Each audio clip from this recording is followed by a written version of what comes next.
too much GH. Many have come and many have gone, but you are a great Kankamuka ability, worth being beheld by every optical nerves.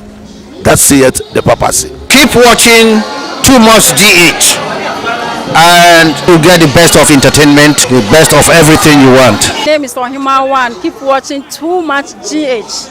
It's the best. Keep watching Too Much GH.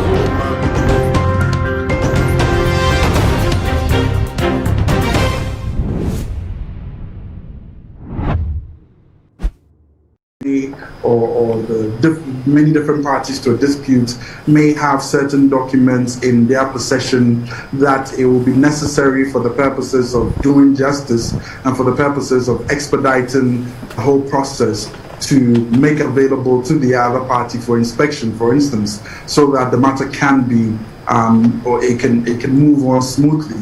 And so, generally speaking, mutual discovery is permissible, but once again, depending, we saw yesterday that when the motion for interrogatories, which is also another process that is generally allowed in civil proceedings, for instance, we saw that the court did not grant that application, but that is not in any way a suggestion that this may go the same way. We, as I always say, we should avoid speculating as to the specifics or what exactly the Supreme Court may or may not do. We should wait for them to come up with their ruling, and then we'll be in a better position to appreciate, just like how you read the ruling that they gave yesterday, which is now a public document, and we are able to appreciate and understand the reasons why they gave for dismissing that application. So we'll have to wait and see what the court decides in respect to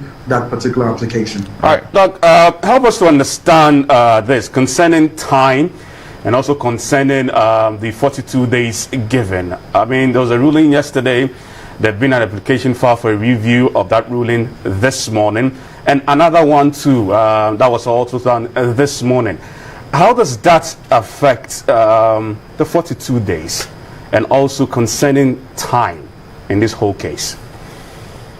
I mean, technically, reading the Supreme Court rules, it shouldn't necessarily affect the time frame within which the court has to dispense of this matter, because we know, for instance, that the rules provide that within 21 days after the declaration of the results, a petition must be filed. That's if you're dissatisfied or you want to challenge the validity of the election of the president. That has been done as of 30th December 2020.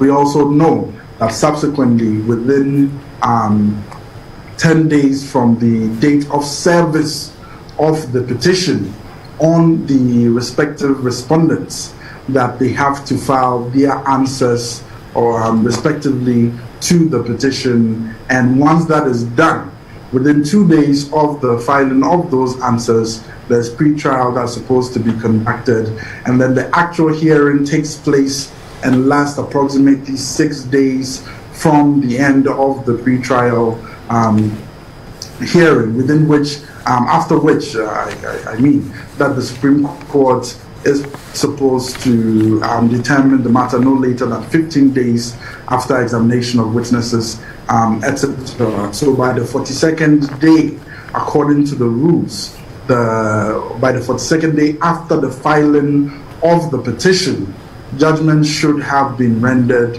on the election petition as a whole. So generally speaking, from my understanding of the rules, or from the reading of the Supreme Court rules, I do not necessarily feel that the time frame. We saw the Chief Justice yesterday in the ruling. I mean, talk about the fact that there's a new legal regime that gives the dispensation of an election petition to be done within a certain specific time frame. So it is the hope and belief that that is what will be done. I mean, I could be wrong, and I mean, it will all be speculation now. We should just wait to see how it plays out. But from the reading of the rules and from the rules itself, it should be dispensed with by the 42nd day. And still within the rules that this whole case is supposed to be determined within 42 days, there can't be any presumption of delay, can there?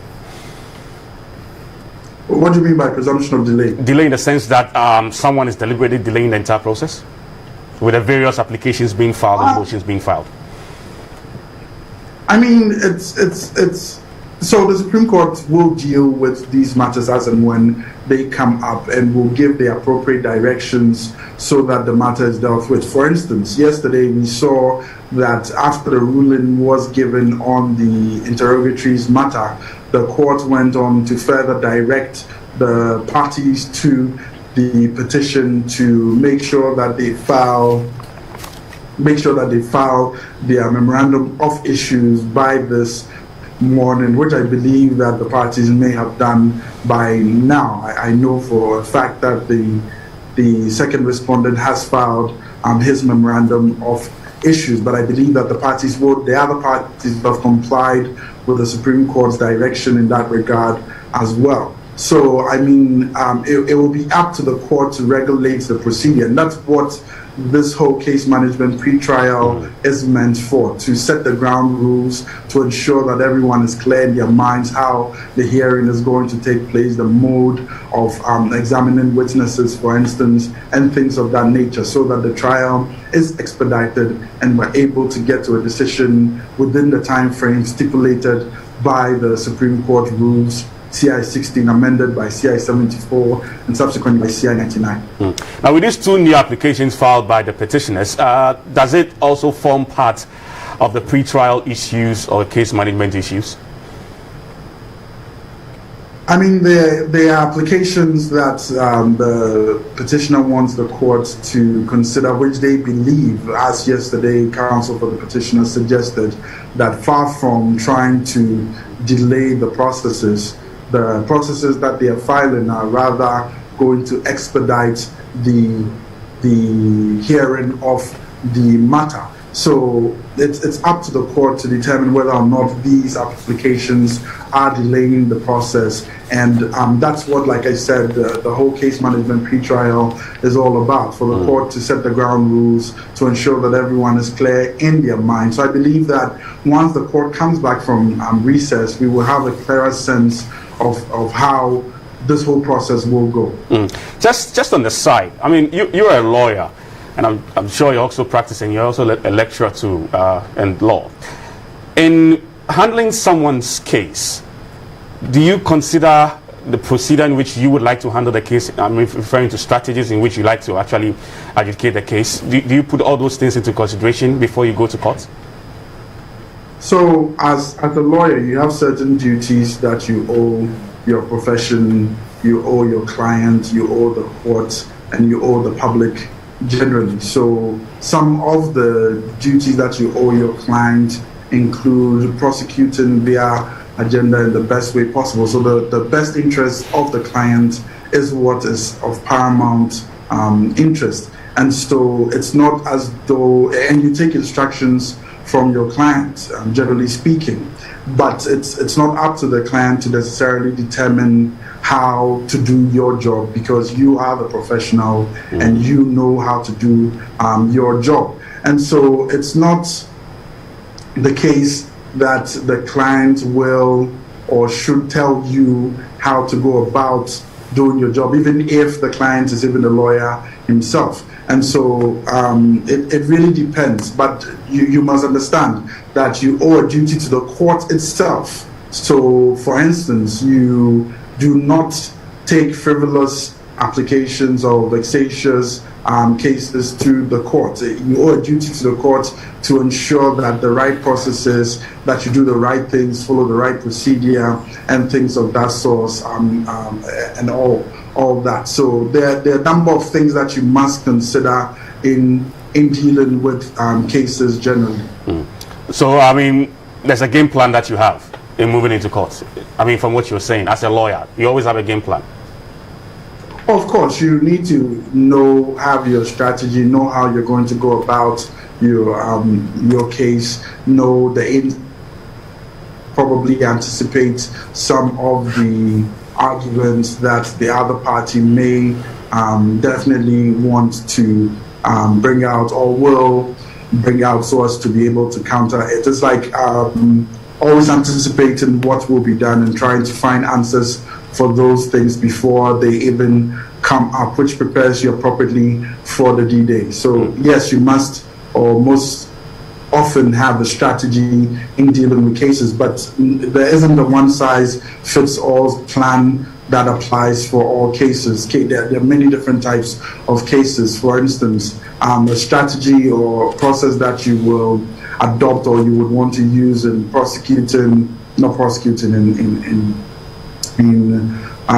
dealing with a civil case, say involving a land dispute, will definitely be different from that which you will adopt if you are defending someone, for instance, who has been accused with and charged with the commission of a criminal offense. So it really depends on the type of case that you have.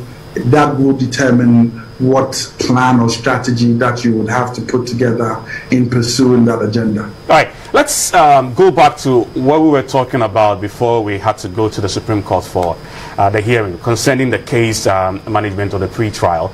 You said that you know that a second respondent has actually found out its issues to look out for. My question is that which of the issues becomes prominent, in the sense that it's the petitioner's case? So shouldn't it be the petitioner's role to really bring out these issues within the pre-trial, and maybe the respondents will just address those issues raised by the petitioners?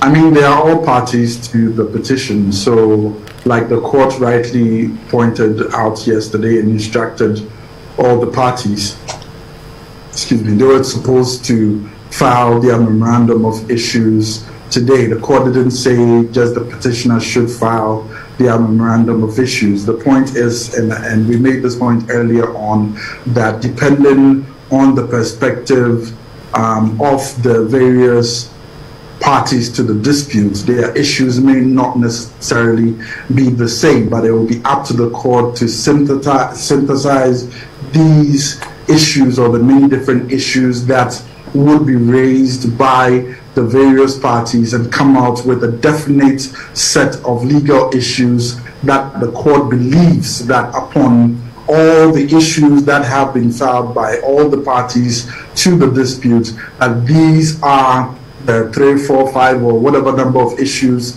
that it believes is relevant for the proper dispensation of justice in that particular matter. Okay, all right. We'll leave it off for here, and we'll get back to you when and maybe finally before. Well, finally, just Morris. Doc, so after both sides have filed their issues, and the court has, as you said, putting them together beautifully, would there be an opportunity for a review if any of the parties feel that their main issues were not captured, by the court? I didn't hear part of what you said. And I'm saying that after the two parties have brought up their issues for redress, and the EC has put in these issues from both sides together, will there be an opportunity for a review if any of the two parties feel that maybe one of their major concern was not captured in the process? I mean, at the end of the day, the courts are there to do justice. So the court, in its own wisdom, is the appropriate part, not party in the sense of parties to the dispute, but the court is the appropriate authority to determine that these are the issues that will be relevant, the resolution of which will lead to justice being dispensed in that particular case. So whatever issues the court finally decides on, those issues, I believe, will be the relevant legal issues that are in play that need to be resolved for the proper resolution of the matter. So at the end of the day, it will be up to the court to decide which issues amongst all the issues that would be filed by the various parties to the dispute are relevant and go directly to the core of the matter at hand. All right. Also, in the spirit of time, yesterday we realized that just after the Supreme Court heard the motion by the petitioners, it's adjourned to today. are we likely to see daily sit-ins so that we're able to finish this case on time? Is it going to be a daily something? I can't speculate on that. The only thing I can say is the fact that the hearing of the case proper is supposed to last for 6 days. Whether that will be 6 continuous days, we are yet to see. We would have to wait to hear what the Supreme Court has to say in that regard. But I believe that by the time the whole case management pre-trial process is over, we will have a clear understanding of what is actually going to happen and the timelines within which the matter will be dispensed with. Doc, on a normal day, usual day where there are no applications, during pre-trial and case management issues, how long does it take for that period to be elapsed? There isn't necessarily any specific time frame with some of these things. It varies and it will depend generally. So it can go more than 2 days? I mean, I don't want to speculate. We are just speaking in general terms. Sure. I mean, not necessarily to what's happening in the Supreme Court. Just have an idea. So yes, it depends. It depends on the type of case at hand. Like I said, no 2 cases are the same, even if it deals with similar issues, because they could bother on different aspects of the law. So it depends on the type of claim or the type of claims involved in that particular instance, the court within which the matter is being held, and things of that sort. So it really varies. So it's difficult to give a specific time frame within which some of these things are handled. With commercial disputes, we have the commercial court that is supposed to expedite commercial disputes. For instance, that gives certain timelines within which matters are supposed to be dispensed with. So it really varies from case to case, and the types of jurisdictions that the various courts have in dealing with certain types of cases. All right, so with the various applications being filed, has it got what it takes to stretch the pre-trial period or the case management period? Has it got what? Has it got what it takes? That would it stretch the pre-trial period or the case management period? Would it stretch it with the various applications being filed?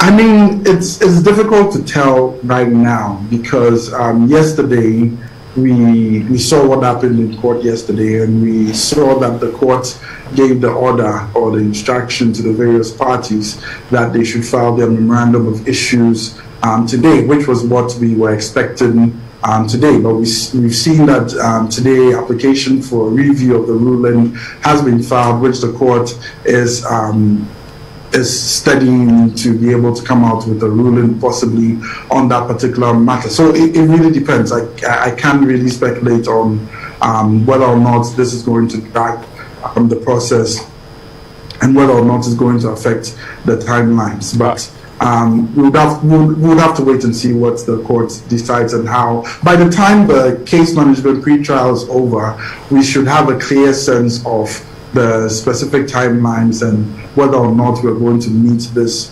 42-day period that has been provided for in the Supreme Court rules. All right, Doc, just on the side, yesterday after the entire process, on my way home, there's a gentleman in my neighborhood who asked me a question. He wanted to find out why the judges have to actually rise at every presentation made by the lawyers to come out with a determination. So if within the period there have been about 2 or 3, so that means that they'll have to be moving in and out of the courtroom that number of times. He was much concerned about time, much concerned about the patience you need to have to wait. What explanation do you have for such a person? I mean, it's part of the court processes. It's not every single time that they have to rise to go consider certain rulings, but obviously it depends on the nature of the application and whether or not it can be immediately dispensed with, and especially where you have a panel made up of more than or about seven people. It's possible that some members of the panel may have different views and will come up with different rulings, and so there will be a need to synthesize all those things to come up with a ruling of the court as a whole. So it really depends on the application in question, but it is not necessarily a rule per se that every single time they have to go right. But I mean, the dynamics of the case in question or the application in question will determine some of these things. So patience is really a virtue. All right, no, we have to leave it here, and thank you very much. We'll get back to you. You're going to be with us throughout the entire period, so we'll get back to you when the judges get back to the Supreme Court and with a determination of what is going to happen afterwards. So we'll get back to you. So we've just been talking to Dr. Kwekwajiman Budu. Dr. Kwekwajiman Budu is a lawyer, he's a law lecturer, and the head of Law Center's Gimpa Faculty of Law. He joined us for us to understand exactly what's happening. If you're just joining us, it's the coverage of the 2020 presidential petition, which is being held at the Supreme Court. It's supposed to start at 9:30, which it did start at 9:30.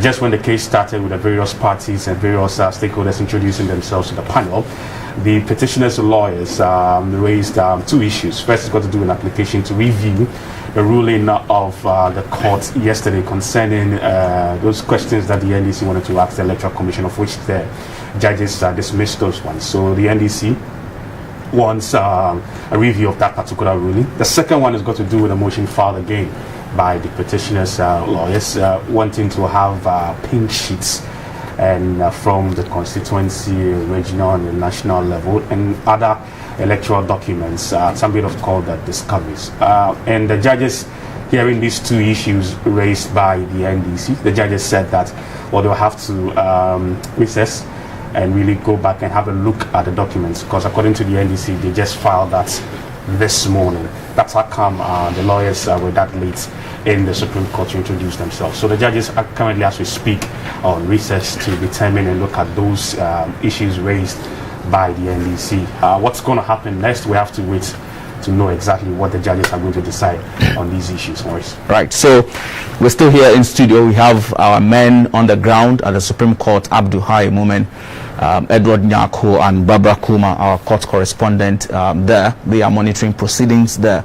Anytime they get any indication or any latest, they will bring you up to speed with that. But just by way of information, these are the justices sitting on the 2020 election petition.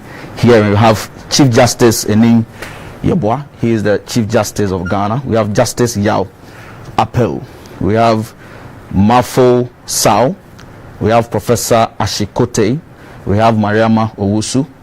We have Justice Nene Amegache and Justice Gertrude Tokono.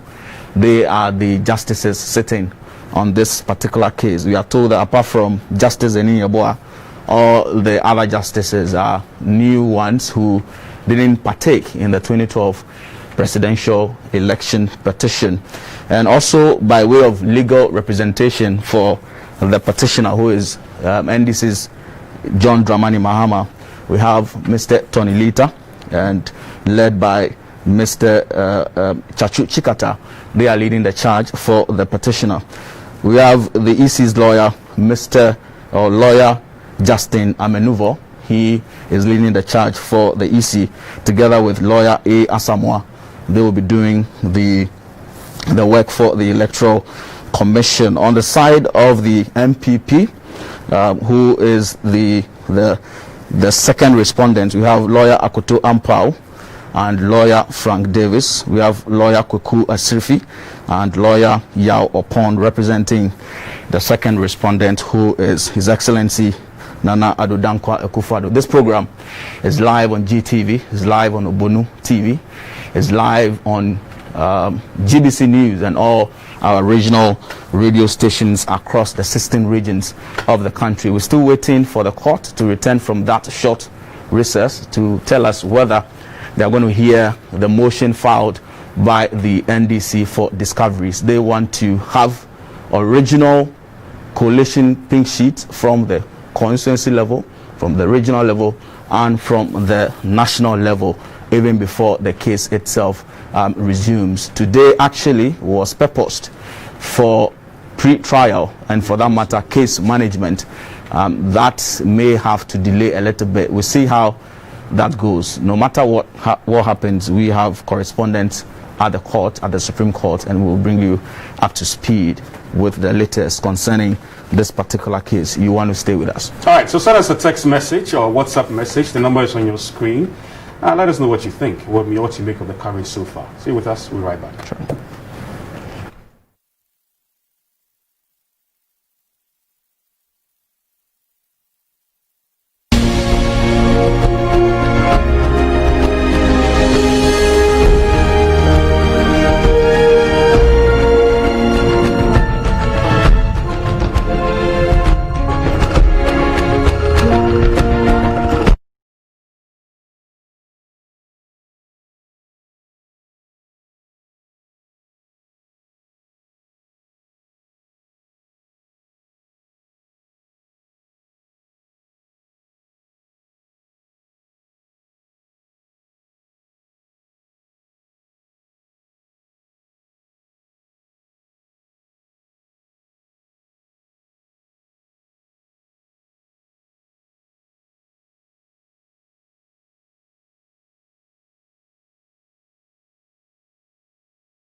because we are the authentic and trusted voice of Ghana. One of the best reasons for you to pay your TV license. Very well. So GM Lawyer Chachu Chikata, no, they have no better particulars.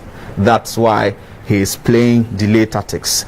Abronoma Nyako, Millennium City. I think that's in Kaswa in the central region. The NDC in outside court, you say you have won. NDC in court, you say you want a runoff. Right. That's from a tester from Nungwa. Hi, good morning, sir. I think the judges are trying to protect the image of. That's the opinion. Right. This one says, now that the court has ruled against the petitioner's interrogatories, will there be still avenues for the counsel for the petitioner to ask those pertinent questions they seek to ask Madam Jean Mensah? I think that as time goes on, if you listen to the first respondent yesterday, the first respondent's lawyer yesterday, well, he stated that these questions that the petitioner has actually raised are in the petition itself, and they have responded to it. Sure. Of which Mr. Chikata said that, well, they've agreed. Since he said they've responded to it, that means that there's an agreement that, I mean, these questions are that relevant. So I'm sure when the time gets there, they will raise this. And also don't forget that they are seeking a review of that ruling yesterday. Yeah. So we wait to see what the court says, whether they are going to uphold that review and allow them to go ahead and and ask her those 12 questions. This one says, hi, I'm watching from Glife in Dansoman last stop. It will be very difficult for JM to. Okay, all right. So this one says, hi. All right. So the COVID-19 is real and no respecter of persons, rich or poor. Wear a nose mask to protect yourself and others, but let Mr. Mahama and the NDC know there is no time to waste on their petition, which is, you describe it as frivolous and vexatious election petition, as described by the second respondent. I think that, I mean, it is very imperative that we wear our nose masks. It's critical. Some 3 days ago, Ghana recorded the new variant of the COVID-19 disease at the airport. And so this is a point where we have to take our own destinies into our own hands. Wear your nose masks, wash your hands, sanitize them if you have a sanitizer. The integrity of our judicial system is under serious scrutiny. The judges should remember that one day they won't be there again. So their integrity and the national interest should be protected, not the precedents that will ruin our democracy. Ghana must rise again, you added there. All right, so this one says Ghana will win. Hi, I'm watching from, okay, I think I've read that one already. This one says, good morning. Our judges should know that the destiny of Ghana is in their hands, so they should be careful. Good morning. All right, the same message there. Let me read some few more messages. We'll try and see if we can get Abdul Hai Mumen and the team at the Supreme Court, and then they will bring us, I mean, what's happening around that particular area. Interesting in Ghana here, election petition, John Mahama should just accept defeat like Nanado in 2013. However, I may say that the NDC are wasting their time. Abubakar Salam, you guys are too much. Keep the good work going. Thank you very much, Abubakar Salam there. This one says, interesting in Ghana here, election petition should just accept. Okay. All right. Okay, so good afternoon. I am watching live from the Upper East region. Please, I would like to know if 1 + 1 is equal to 2 is correct. Why then should 1 + 1 is equal to 3 affect the results, which is 2? Your message is not too clear there. We're still receiving loads of messages from our viewers. The interesting thing about the various comments coming in, this thing is live on television. It's also live on the internet and almost every social media platform. So people actually are watching, and they are forming their own opinion and thoughts as to whatever is happening in there. So I'm not surprised about the various comments coming in from our viewers and also those listening to us too on radio. Right, and so and let's say these are their opinions. Yes, these are their not opinions. I mean, not our opinions. We just have to engage them to let them know exactly what you also make of the entire process. Sure. Yeah. Right. So we are watching keenly. The court must do the right thing by allowing the EC to ask such important questions. Peter from Bacho now. Good morning. My name is Francis Enim. I believe in God and the NDC. Maybe you wanted to add. Right. Why can't the NDC wait until question time? Why can't the NDC wait until question time or cross-examination time? Right. And they ask the EC all these questions. This from IK Nungwa, and he says that he feels it's some way of delayed tactics from the NDC. We'll take you over to join Abdul Hai Mumin. We'll be finding out some thoughts from him. He is at the Supreme Court, and we're going to get in touch with him shortly. But I think we're not being fair to those listening to us on radio. The number actually on radio, if you want to send us a text message or WhatsApp message for those listening to us on radio, 055-744-6429.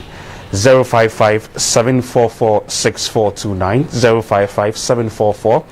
055-744-6429. That's for those listening to us on radio. But if you're watching television, the numbers on your screen, you can get in touch with us and send us what you think and some of your thoughts. We'll read it out. Yes, right. So George, whilst we wait to connect with Abdul and the team at the Supreme Court, let's read some some more messages. This one says, good morning, I am Samuel Owusu Echampong, currently monitoring proceedings from Doha, Qatar, glued to my TV set. Thank you very much for watching far away from Qatar, Doha. You have to stay glued to GTV because we will bring you the reports as we gather them from the Supreme Court. Good morning. In fact, I like the lawyer for the first respondent, and that's the EC's lawyer. Yeah. Is it Justin Amenuvo? Right. So this one says, thanks for reading my message. Thank you very much for reading my message. This one says, the substantive matter for interrogatories was unanimously quashed, but it seems the NDC's joy lies in the mention of Jane Mensah instead of the EC chair. Ghana politics is sweet. Ghana is sweet. Adrianaba from Abeka Republic. Yeah. This one says, delay tactics pioneer from Buedu Emmanuel Ahafo, Mem in the Ahafo region. Hello, you guys are doing a good job. Keep it up. Ghana wins. Certainly, Ghana is going to be the winner after all is said and done. This one says, Ghana shall rise again. My name is Blah. NDC lawyers are indeed good, but they are delaying the process. But that's just like what Dr. Kwekwaji Mambudu said. And if you read the documents or the procedures that the Supreme Court has actually given out for the hearing of this particular petition, everything is supposed to be heard within 42 days. And that's the expectation. So let's just wait and see exactly what's going to happen on the 42nd day, which will be the final day of this entire process. So let's wait and see. Unlike the 2012-2013 petition that went into 8 months, but this one, there's been a limit to it. So like the 2012-2013, the NDC even joined in that petition, but for this there's been that limit, so it's just the three of them, so nobody else can actually join in the entire process. So and the court has also given 42 days, so let's just wait and see exactly what will be happening within this 42 day. All right. So hi, my name is Gilbert. I want to ask whether Asiedun Ketia is at the Supreme Court, because he said, okay, right, so I think today Asiedun Ketia he's actually representing John Dramani Mahama, the petitioner, who is John Dramani Mahama. Good morning. Good morning. The NDC is winning the case on point. I am Rina Ray GH from Kaswa. That's your opinion. It's the judges that will determine who wins this particular case. But in the end, it is Ghana that wins. The courts may grant the petitioner's request to interrogate the first respondent. I am Frank Mensah in Accra. Hi, good morning. I'm Samuel Boafo, and I want to congratulate you on the good work you are doing. I think this petition is not needed because everything shows clear that the MPP is the winner. Thank you very much for acknowledging our effort. This one says, why can't the EC be allowed to answer the questions? Courage is my name. You didn't add where you are testing from. Good morning to you guys. I think the judges are not being fair to the NDC, but God being on our side, the NDC will be victorious. That's your opinion. Tell McMail. Hey. All right, that's fine. Okay, so this one says, hi GBC, talking point. My name is Sydney Abaka from Canada. My interest in the case is to see how Jen Mensah will feel and respond to Tony Lita and Chikata in the box. That's your interest. You are very much allowed to have interest. Good morning. Michael Owusu from Asokwa. NDC should accept their defeat and the MPP should be happy for their victory. Thank you guys. Okay, so this one says that my name is Papaya, watching from South London, UK. Keep your good work. So we have a viewer, you know, way far in South London watching us. We thank you for staying glued to GTV, for that matter, GBC News or Bono TV, any of the channels you may be watching at this particular point. Felix from Teshi. The Supreme Court has a big task ahead because it's quite obvious Mr. Chikata wants to make their work easy, but they themselves want to delay the process. And so, George, I hear we have to go back to the Supreme Court. The judges are back to deliver that ruling on the motion that the NDC filed early this morning. All right. So let's go over to the Supreme Court. I'm sure we'll interact first with Abdul Haim and then we'll move into the chamber itself. All right. Many thanks to you, Morris, and our colleagues in the studio, George as well. Well, the judges are yet to return to the courtroom after they went into chambers to consider the motion that was applied for by Mr. Chachukata, who is the lead counsel for the petitioner, President John Dramani Mahama, former President John Dramani Mahama. And I'm sure that you are aware that as soon as proceedings began today, the counsel for the petitioner indicated that he wanted a review of the decision that was taken yesterday in respect of the application for interrogatories, which was dismissed by the court. Before then, we had also cited another motion which the petitioners intended to lay before the court today that we haven't heard of yet, but it has to do with asking the chairperson of the EC to make available collation forms, the forms that have become known as the pink sheets, that these pink sheets be made available to the petitioner throughout the process of this case. My colleague Edward Nyakon joins me to bring you an analysis of what has happened so far. So, Edward, we didn't get up to 10 minutes of sitting this morning before the jury went into chambers. For many people, the court even hadn't sat yet. What happened? Yes, it's because of the motion or the appeal that is being made by the lead counsel of ex-President John Mahama and the President Mr. Chikata, who is asking the court to look into their own decision that they took yesterday as to the question. They said that it was not relevant to the issue at stake. So he's asking them to look into it again, and it's normal, it's within the purview of his right to do that. So he's come to court to say, look, yes, I agree with the decision you took yesterday, but still I'm not okay with it. Let's look into the matter again. And that's the beauty of law. So that has caused the judges to go retreat and to go and look at the matter, because they need to come out with the various legal backings to buttress the argument they put forward yesterday. So they will certainly go in there to look at it, and perhaps, like I said, the second motion have been filed. Might have also, because Mr. Chatindi Katanu to also present his argument before that decision will be taken into that one will also be taken into consideration. So that is what has necessitated the ladder we experience, or the break that we experience now at the moment. One of the main arguments advanced by Mr. Chachu Chikata counsel for the petitioner yesterday had to do with the fact that there is a precedent, and so he referred to the 2012 election petition which happened in 2013 and actually quoted judgments by Justice Badegbe himself, which sought to support the fact that this had happened already in the past. Some interrogatory applications had been admitted, and therefore, following that precedence, he believed that his application should also be granted. He has a point, doesn't he?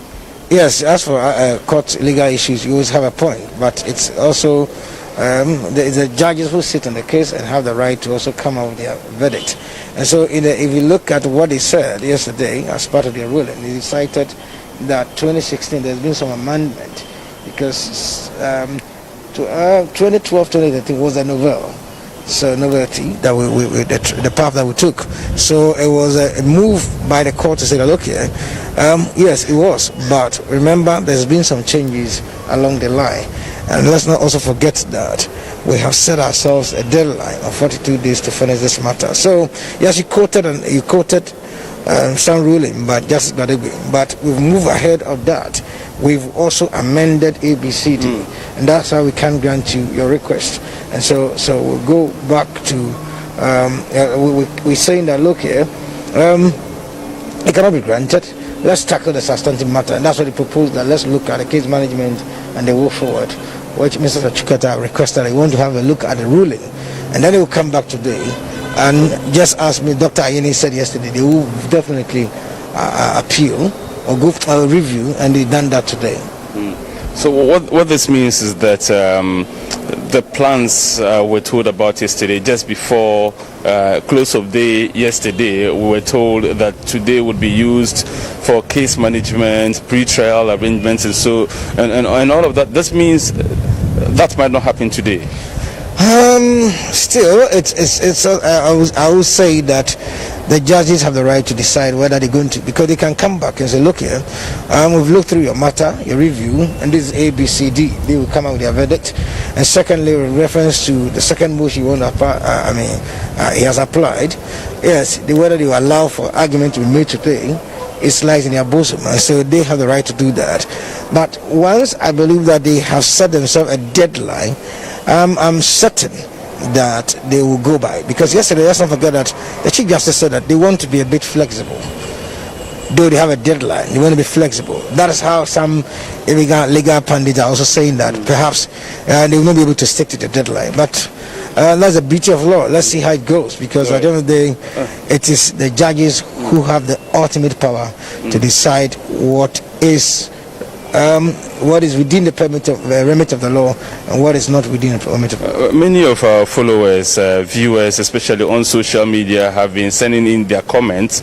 Some seek to suggest that these peripheral issues, so to speak, might end up delaying the entire process. But I also recall that even in 2013, there were several instances where the substantive matter was put aside and other peripheral matters discarded with before we continued with the substantive issues. And so you will recall that in the early stages of the election 2012 petition, there was the amicus curiae, Benoni Amekuji, who came in as a friend of the court to make some applications. His applications were heard, but later dismissed, of course. We also do know about the several cases of contempt that were heard during the 2012 election petition. And so this is not new at all, that certain matters other than the substantive matters have to be dealt with by the court. Edward. Exactly, because if you're a lawyer pursuing a case, I think that you know what you want to achieve, so you have your game plan. So it's just like a coach.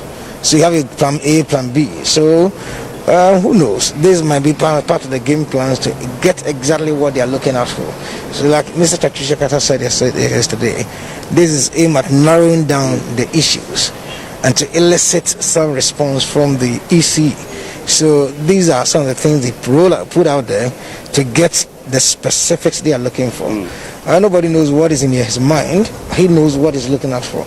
And therefore, we don't have to discount on these things. It is part of the legal issue that needs to be brought up. And so it's up to the opponent also to raise issues, because at the end of the day, you need to quote specific laws to buttress your argument. And that's exactly what is happening. And I always say that, look here, that is what democracy is about. I say what I want to say based on the law, and then we'll chart a new course. And on hindsight, you will realize that the judges that are sitting on this case might have experience, not all of them sat on the case, but they might have a look at what transpired in 2012. So, yes, we countenance what happened in 2012, but perhaps this time round, we've got some experience under our sleeves. We're not going to consider all these peripherals, like using your word. And so we're going to go forward and deal with a substantive matter. But like the Chief Justice said yesterday, they want to be flexible and then let the case pursue. That's how you threw it to the various, the petitioner and the two respondents. They should come together and agree on when to start the case management. Right. And there wasn't a consensus. Again, let's talk about what happened in court, albeit very briefly. We realized that on day one, former President John Dramani Mahama himself was in court. On day two, which was yesterday, he was in court himself. Today, we haven't seen him physically. We've seen Madam Jane Mensah together with her deputies in court today. Okay, so now we are getting signals that the judges are returning to the courtroom. We will continue to bring you details. Edward, you would have to move in there. Thank you very much. We'll hand you back over to the courtroom. The analysis will continue from here. We'll bring you all the details. Stay with us here on GBC platforms.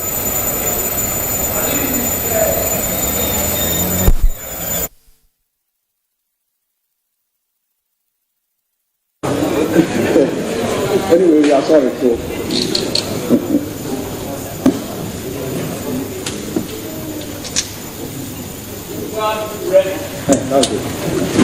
All right.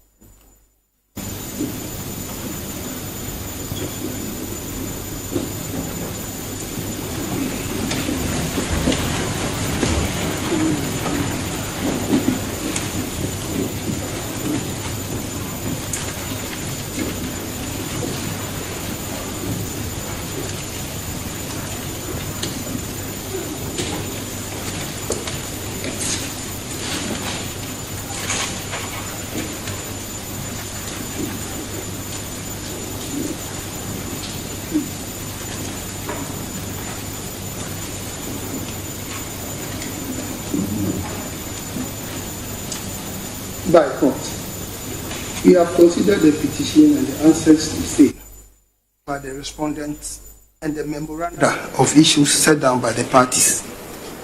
We accordingly set down the following issues for the determination of this petition. 1. Whether or not the petition discloses any reasonable course of action. 2. Whether or not, based on the data contained in the declaration of the first respondent and the second respondent as president-elect, no candidate obtained more than 50% of their valid votes cast as required by Article 63, Clause 3 of the 1992 Constitution. 3. Whether or not the second respondent still met the Article 63, Clause 3 of the 1992 Constitution threshold by the exclusion or inclusion of the Techi-Mansard constituency presidential election results. 4. Whether or not the declaration by the first respondent dated the 9th of December 2020 of the results of the presidential election conducted on the 7th December 2020 was in violation of Article 63, Clause 3 of the 1992 Constitution. 5. Whether or not the alleged vote pardon and other errors complained of by the petitioner affected the outcome of the presidential election results of 2020. By virtue of the powers vested in this court under Rule 5, Sub-Rule 4 of CI 99 to dispose of this petition within strict timelines. The following orders are made accordingly. 1. Mode of trial. The petitioner and the witnesses shall file witness statements with exhibits, if any, by noon of Thursday, the 21st of January 2021. 2. The witness statements shall be served on the counsel for the respondents by the close of the day of Thursday, the 21st of January 2021. 3. The respondents and their witnesses, if any, shall file their witness statements with exhibits, if any, by the close of the day on 22nd January 2021. 4. The first and second respondents shall file their submissions on the preliminary objections raised to the petition by 12 noon on Friday, the 22nd of January 2021.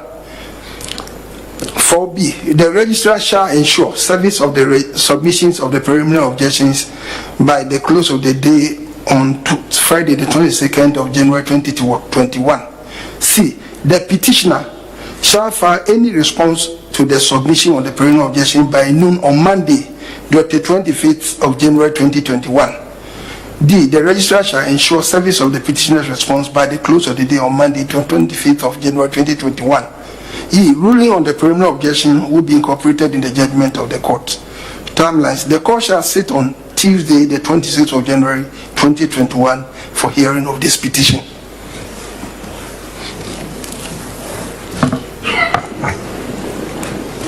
My lords, we have just heard the orders that you have made.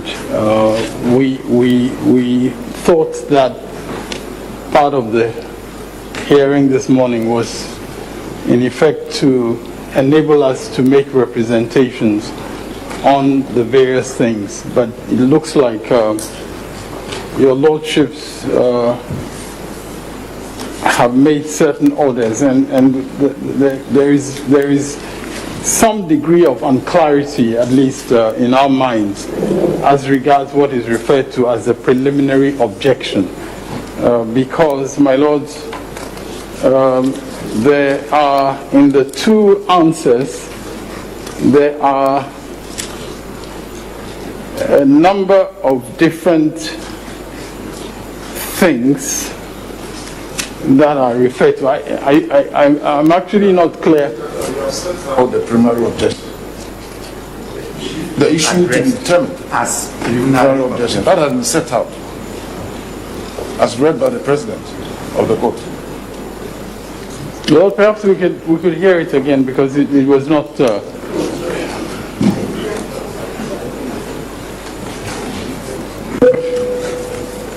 is whether or not the petition discloses any reasonable course of action.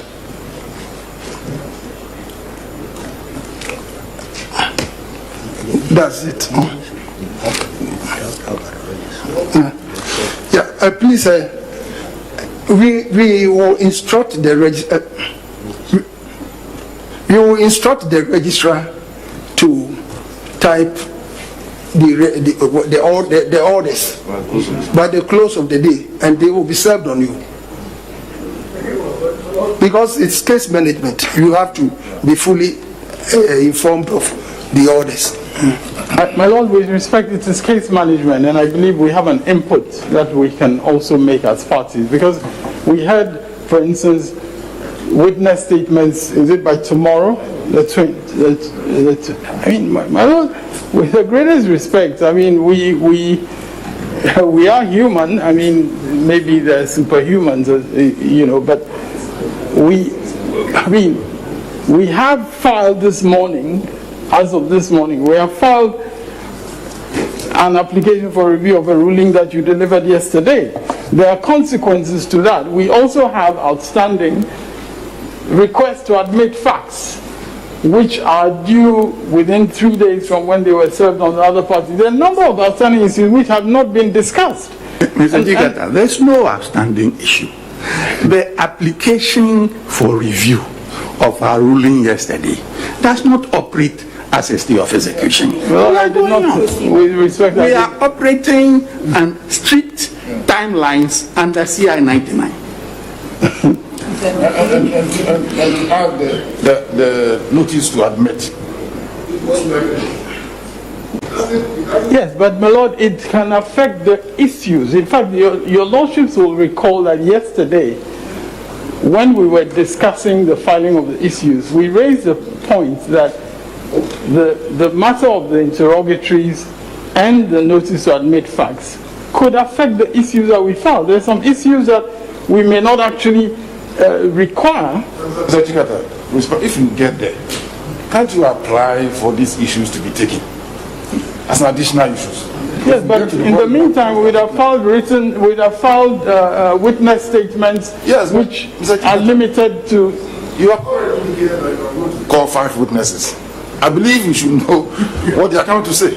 As at the time you were indicating that you were going to call 5 witnesses. Yes, so we are going to have 1 day within which to supply witness statements in respect of 5 witnesses. Is that?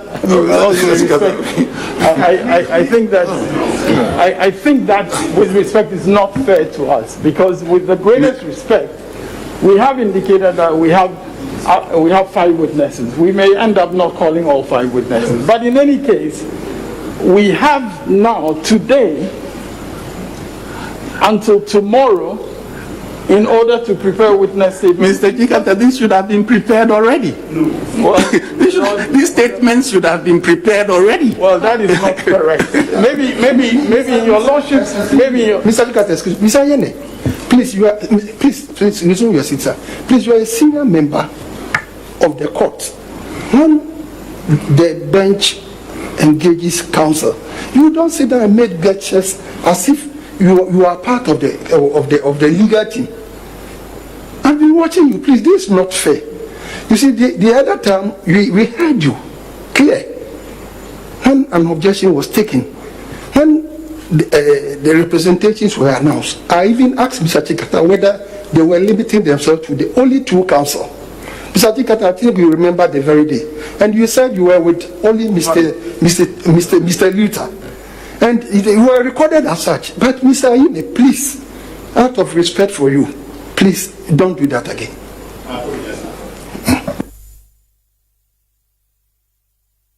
Mr. Chikata, if you recall, we've gone through the regimes of CI 87, we've gone through the regimes of even witness statements in criminal matters, and so where we've arrived at now in administration of justice and case management is preparing everything up front, and I'm sure you are quite aware of that.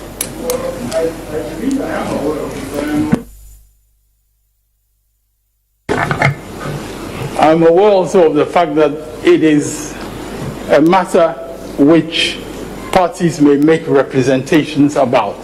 That is a matter of whether it is conducted through witness statements or through oral testimony. I mean, that is also a matter to be considered on the basis of representations made. But, I mean, your lordships have made the orders already, and we will be served with them, and I believe we will advise ourselves. But I do feel obliged to indicate that the timeline that is provided for us to have witness statements, does not seem to be justified. But Mr. Chikata, you know about CI 99 and its schedule.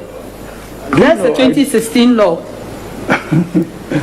I do know about the schedule provided, but I also know that your lordships are here to administer justice, and that justice must not be sacrificed for expedition.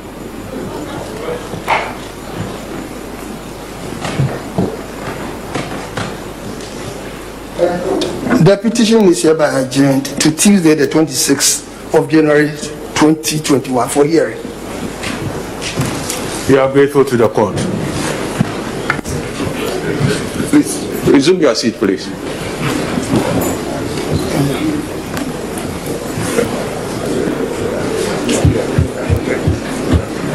Lord, we are most grateful.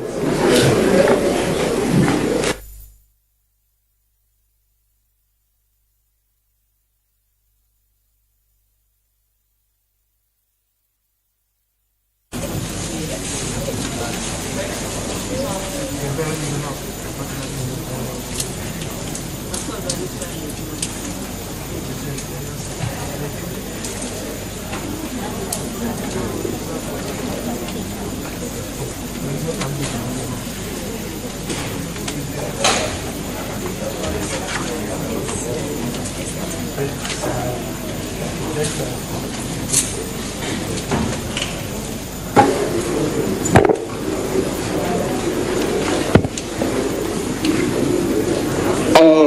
rise.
All right. Let's go. Your reaction to the ruling of the court. Out.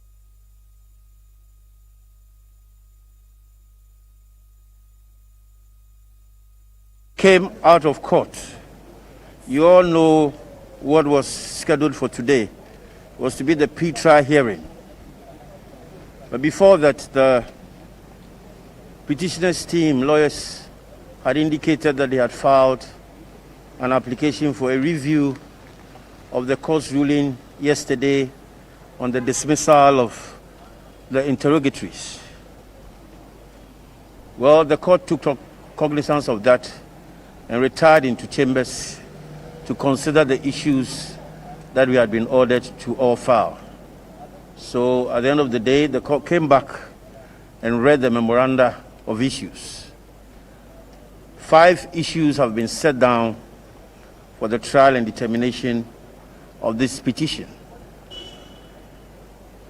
I'm confident that in the short course of time, you'll be apprised with the issues that have been set down.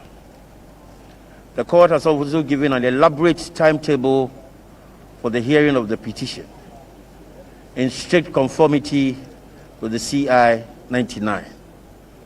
So we are all supposed to be back on the 26th of January, that is Tuesday, this coming Tuesday, for the hearing of the petition to commence in earnest. It is instructive to let you all know that the 3 issues that we set down as our memorandum of issues have been incorporated largely in the issues set down by the court. Now, the court has also set down for legal arguments, a preliminary legal argument, whether or not the petition discloses any reasonable cause of action. Indeed, in second respondent's answer, that matter was raised by the second respondent's legal team as a matter which should be considered by the Supreme Court, and that has been set down for preliminary legal argument. When the decision and the rulings of the court was read, lead counsel for the petitioner raised the matter as to the filing of the application for review. But that was sharply responded to by Professor Ashi Kote, Justice of the Supreme Court. We all know as lawyers that the filing of an application for review does not operate as a stay of proceedings of the matter in court. Well, the return date for that application is tomorrow, the 15th. It's tomorrow. We will be in court tomorrow for that application to be heard. So yes, that is what transpired in court this morning.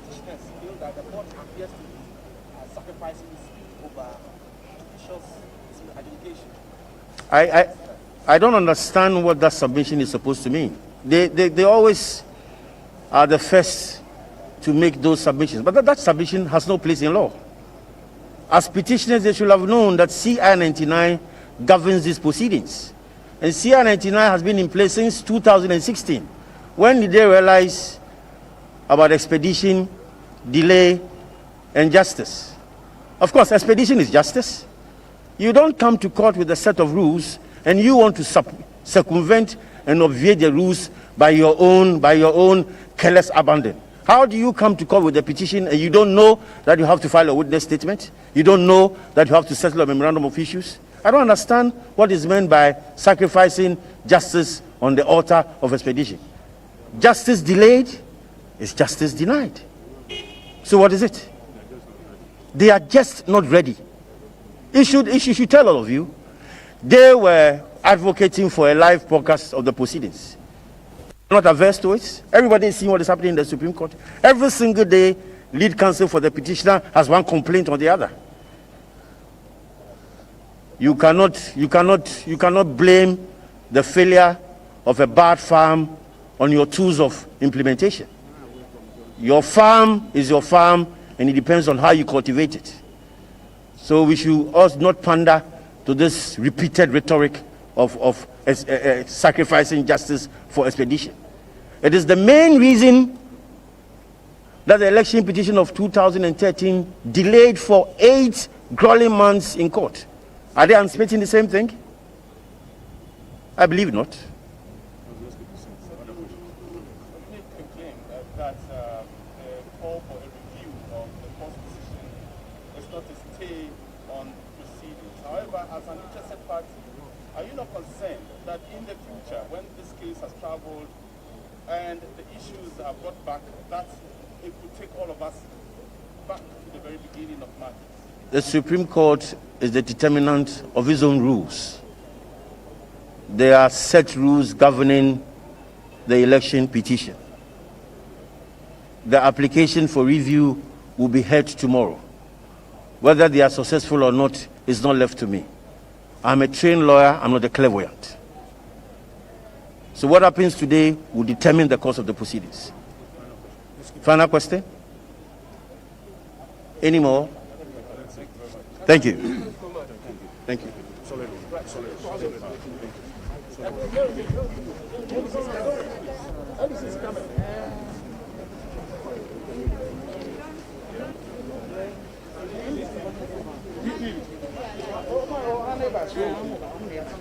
Please. It's okay. It's not working. It's okay.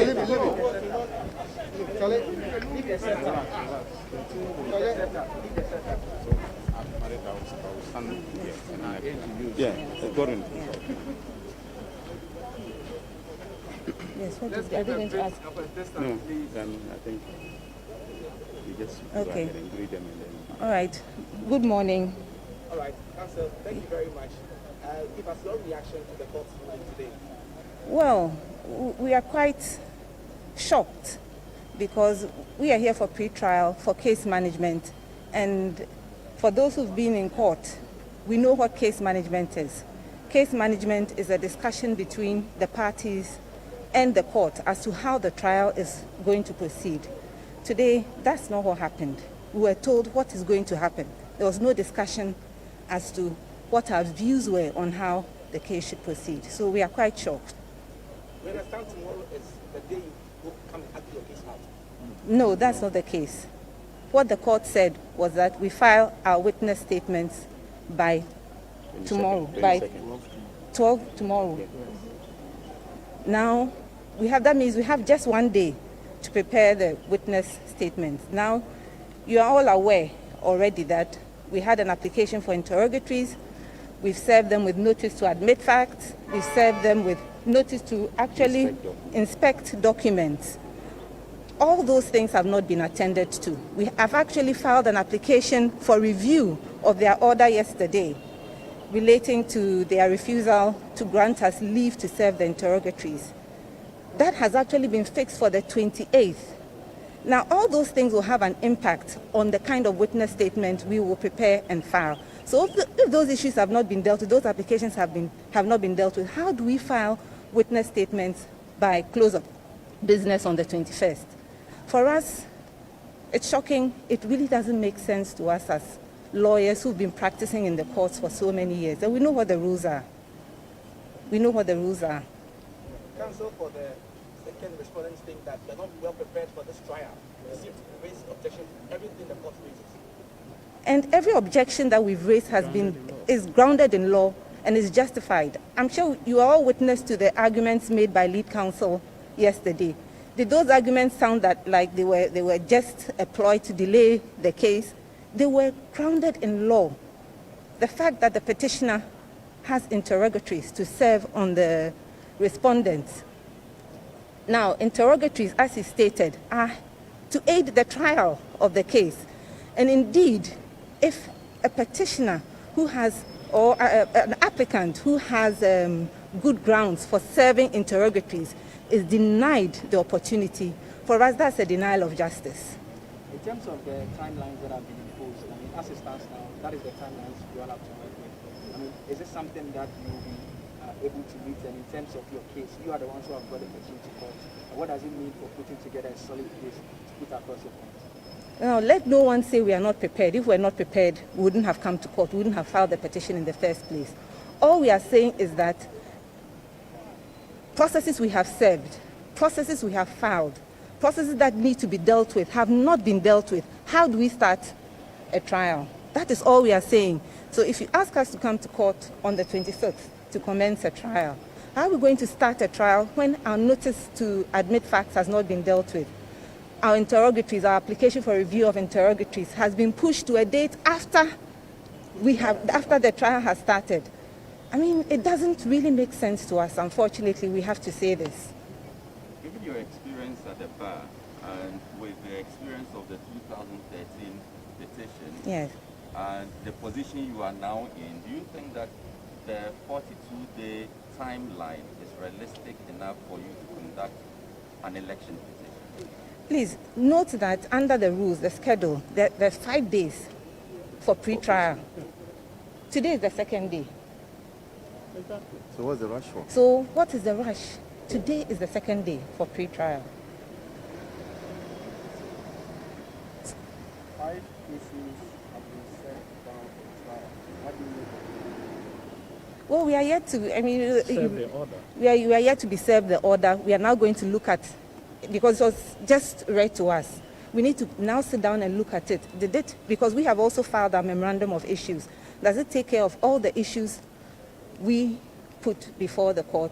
Because that would have been the essence of case management. The parties going back and forth on the various issues they filed and the court bringing it together so that we are all agreed on the issues. That didn't happen. So we are now going to look at it to see whether it addresses the issues that we have raised in our memorandum.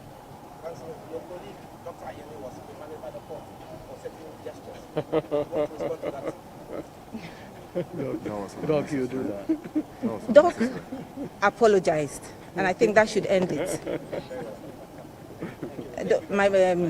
He's a gentleman. I don't think he'll ever be deliberately rude to the court. The court took offense. He apologized, and that ends the matter. So thank you very much. Can we get you ready? Yes. Baba Jamal. Yes. Yeah. This one you are dealing with your friend. Yes. Your friend. The chief can come up.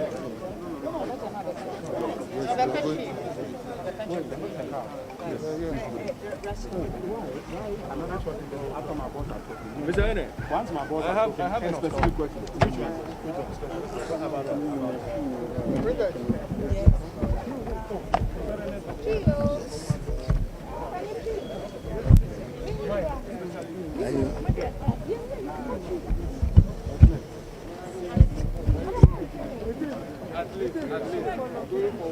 what has accounted for the inability of the plaintiff? No, it is not the inability of the petitioner to bring witnesses. All right, we had indicated, in our petition that we will be calling most likely 5 witnesses. Yeah. Okay. Now we thought that at case management, at the time of case management, which is 5 days of, okay, a 5-day timeline granted by the court itself in the new rules. Okay, we thought that we should be in a position, okay, to plan together with the other parties on how many witnesses we are going to call. So it was not the case that we are not prepared with our witnesses. It is just the case that we are met with a situation where we are being given 1 day to prepare our witnesses and then make sure that we file the witness statements, by noon of tomorrow. So it is not about, it is about the tight that are being given by, and I think that the court is being very unfortunate. When you have indicated that pursuant to CI 99, there are 5 days for case management, and all of a sudden the case management is reduced to 1 day by the court arbitrarily without any consultation with the parties, all right, then that is our lead counsel Tachuchi Kata made it very clear. They are seeking to sacrifice justice on the altar of a so-called speedy trial. Okay, and that is not fair. The fact that we spent 8 months, right, dealing with the first presidential petition does not mean that now everything we do must be geared towards, attaining a speedy trial at the expense of fairness.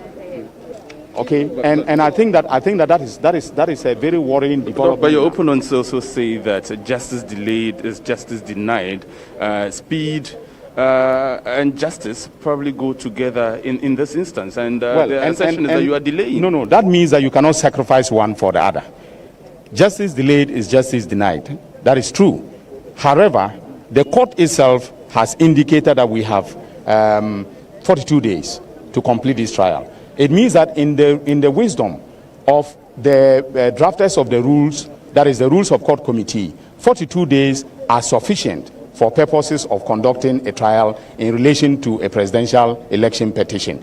Okay, you cannot now begin to truncate and deny the parties the right to be able to, for instance, file preliminary, applications that are mandated and allowed by law, just because you want a speedy trial.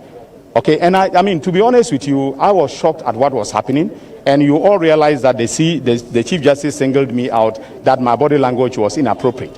But that is because I was very shocked, because after 25 years of law practice, I have never seen this happen, that a court will arbitrarily announce the timelines for the parties without consultation. I had occasion to ask Mr. Akoto Ampao why he did not object to the tight deadlines.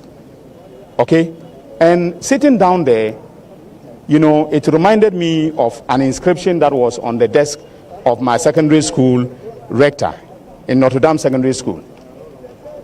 It said, "Don't confuse me with the facts. My mind is made up." Thank you very much, ladies and gentlemen. Thank you very much. Honorable Kojo Ponkroma, who is the President's representative at the Information Ministry, will speak to us now. Yes, so how do you react to everything that has happened in court today, very briefly, sir? I think all of us need to go back to the basics. Ordinarily, when you file your petition and the respondents file their answer, the next logical step is case management, which starts with a setting out of the issues and then a timetable which includes when witness statements are filed. On the first day when we came, our colleagues from the other side started off with an interlocutory application asking for leave to go and amend. And therefore, they started delaying the 42-day clock. That was granted. We had the opportunity to come back earlier this week, and the afternoon before we appeared in court, they filed another interlocutory application, which, as you all saw, took us, almost 2 hours or so, and the court dismissed and said, let's go back to case management, which is what we should be doing now. Every lawyer knows that by now, when you are coming to court for case management, first, your memorandum of issues, you've drafted it. Second, your witness statement, you have a draft of it. So these matters become procedural. Because our colleagues are seeking to delay the process and get a media spectacle ongoing for some months, all they are doing is theatrics in the chamber, seeking to delay the time. So today, even after the court has ruled, or just before the court rules, they bring another application for review. Every lawyer knows that the law is that an application for review or an appeal does not operate as a stay of proceedings. Every lawyer knows this. So you cannot claim or pretend before the cameras that by mere virtue of the fact that you have filed an application for review, there ought to be a stay of proceedings. Because it has actually been, I think, slated for hearing tomorrow. The return date, I think, is tomorrow on it. It will be heard. Counsel for the petitioners feel that they in fact took an exception to the argument that they are delaying the trial. They are allowed to take an exception. That, what they are doing is due process. They are allowed to take an exception. But I want to come to another issue. When the court determined in the end that witness statements should be filed on X or Y date, you can check from any other lawyer. Mr. Mahama filed his petition on the 30th of December. True or false? Nobody chose witnesses for him. He listed 5 people that he had as witnesses. That presupposes that he knows who they are, he knows what they are going to say as witnesses on his behalf. Today, when the court says that by this date, bring me the witness statement, now they say it's too short, and that they are being rushed into putting together witness statements. We didn't choose their witnesses for them. From 30th of December till now is what, 20 or 21 days? And Mr. Mohammed's lawyers are saying to us that they have not drafted witness statements. They don't have a draft of it. From 30th of December, when they filed their petition and chose their own 5 witnesses, they didn't know what the witnesses were going to say. They haven't drafted it. Respondents have listed what they want to do, and we have a fair idea what it takes to contend this case. Now, if they claim that they need to go back to the interrogatories before they can agree to the issues as have been set out and prepare their witness statements, what it means is that their application for interrogatories were a fishing expedition. That what they were doing was to use it to explore what issues they can come to court with. They have been very clear to the Ghanaian public that Mr. Mahama won this election. Mr. Mahama himself at his press conference said he won the presidential election. That means what? He got 50% plus 1. You have an opportunity in court to prove that. Now Mr. Mahama abandons that one and moves on to this new thing of nobody got 50%. And when we say bring your witness statements, he says it's too early to bring his witness statements. Okay. That's ridiculous. And we are of the view that these are just efforts to delay what CI 99 sets out clearly, that there must be justice, but it must be done expeditiously. Nobody is short-circuiting the process. You seek to emphasize the fact that your opponents are seeking to delay the process. Because what do they stand to benefit if they delay the process? For a media spectacle so that Mr. Mahama can continue to remain very relevant in the NDC and in the public space and run again in 2024. That's all they are looking for. He stated that in terms of case management, it should be done among the parties involved in the case. But this time, the court has set its own rule, and they find it very ridiculous. That is not true. You were all in court yesterday. In fact, even yesterday, when the court said that they should make their input into the first part of case management, which was the memorandum of issues, you saw them object. The court could have set, in fact, traditionally, the court will set out the issues. Now with the reviews, CI 87, etc., with the reviews, the court will invite counsel that give us your memorandum of issues and let us come up with a timetable. Let's listen to your issues and simplify. We went with 3 issues. In the end, the court came up with about 5 issues. 2 other issues that we were not contemplating. The court has added it as the list of issues. We are not complaining. We think we can respond to right. Honorable, this claim. You were all in court yesterday when they were even asked to file their memorandum of issues. You noticed that this morning they were late in the chamber. They were late in the chamber because they claimed they were now filing their memorandum of issues after they submitted their petition on the 30th of December. Now they are being asked to bring their witness statements. They are suggesting that it's too early. 21 days after they told the whole world that these are our witnesses, they have evidence to support our petition. And that is why we are saying that they are continuously trying to put impediments in the way because they want a media spectacle. Honorable, for the millions of Ghanaians, lay persons watching us right now, who perhaps also sympathize with your side and who do not understand what the court ruling was today, how would you summarize it to them? The court has ruled today that let us get on with the issues. Let the petitioner prove that nobody got 50% plus 1. Let the petitioner prove that the results were in contravention of Article 63 of the Constitution, as he's been claiming. I would have even preferred that they had come back to say that Mr. Mahama won this election. But you notice that they have abandoned that since they came to court. And so the court did not pick that as an issue. But what the court has said is that all the gymnastics around, let's get to the substantive issue, and has asked us to come and deal with the issues that it has said. In Chi, court in this all right, thank you very much. And that was the Minister for Information, Mr. Kojo Ponkroma, speaking to us earlier.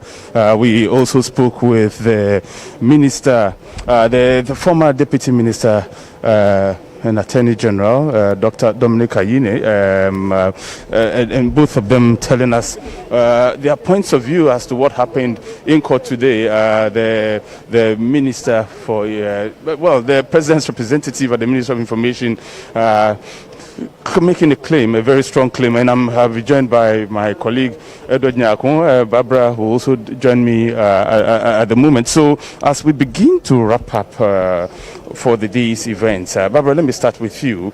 The minister says, well, now the court has given paved the way for the proceedings to hear the substantive matter to begin. What was your understanding of whatever happened in court today? Well, I think I'm going to agree with the minister when he said that. I mean, the court says that now let's stop with all the gymnastics around. Let's get into the real matter. Let the petitioner come and prove his case.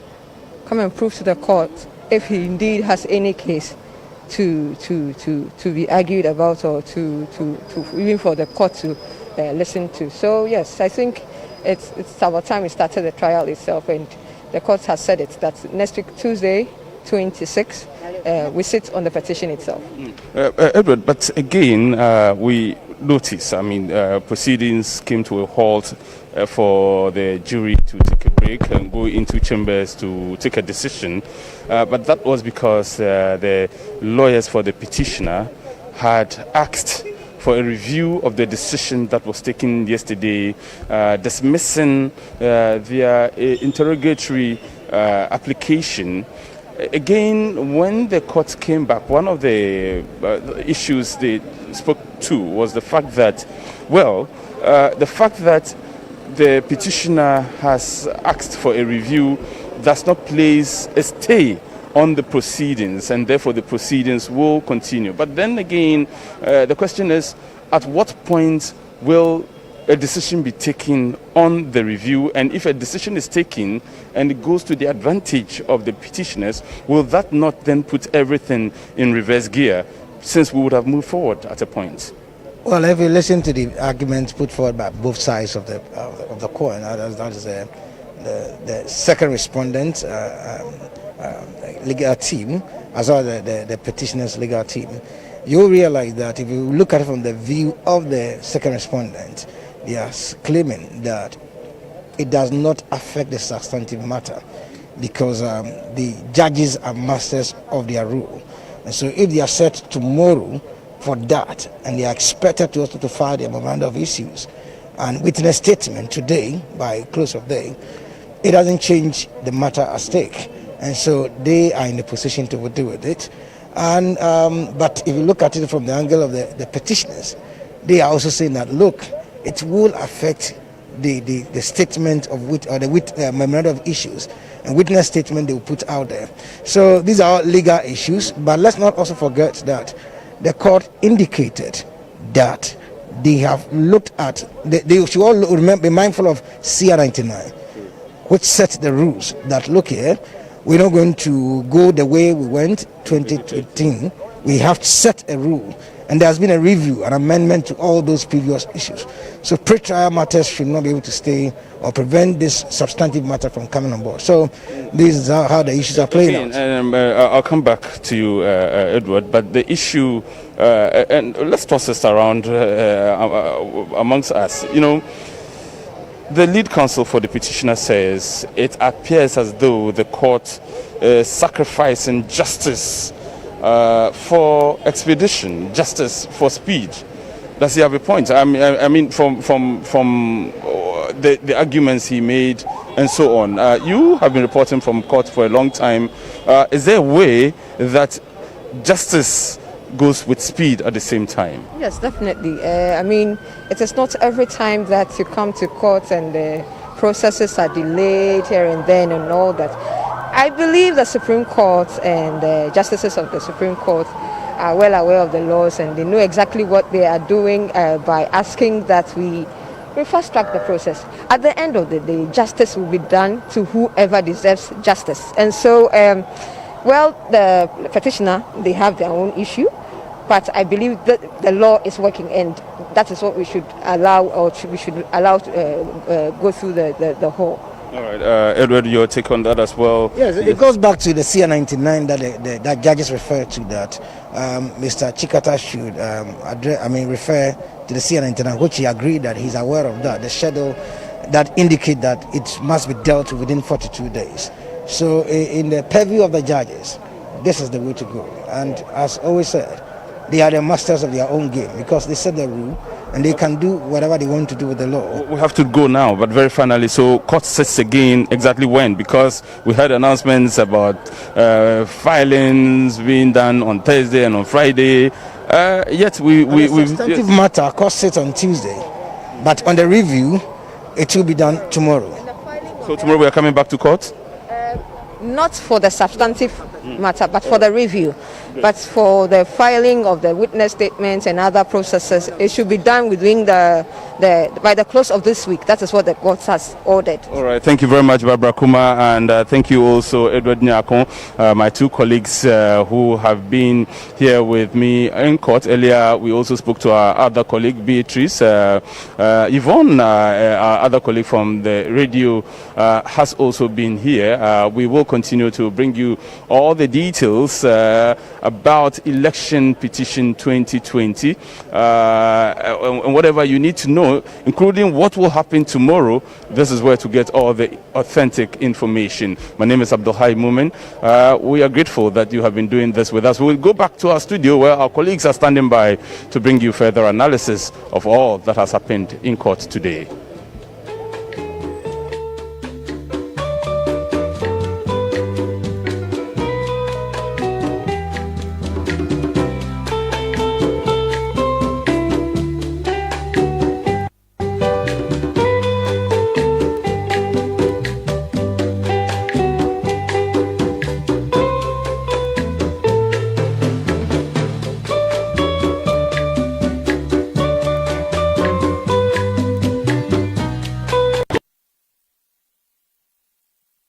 That they were seeking.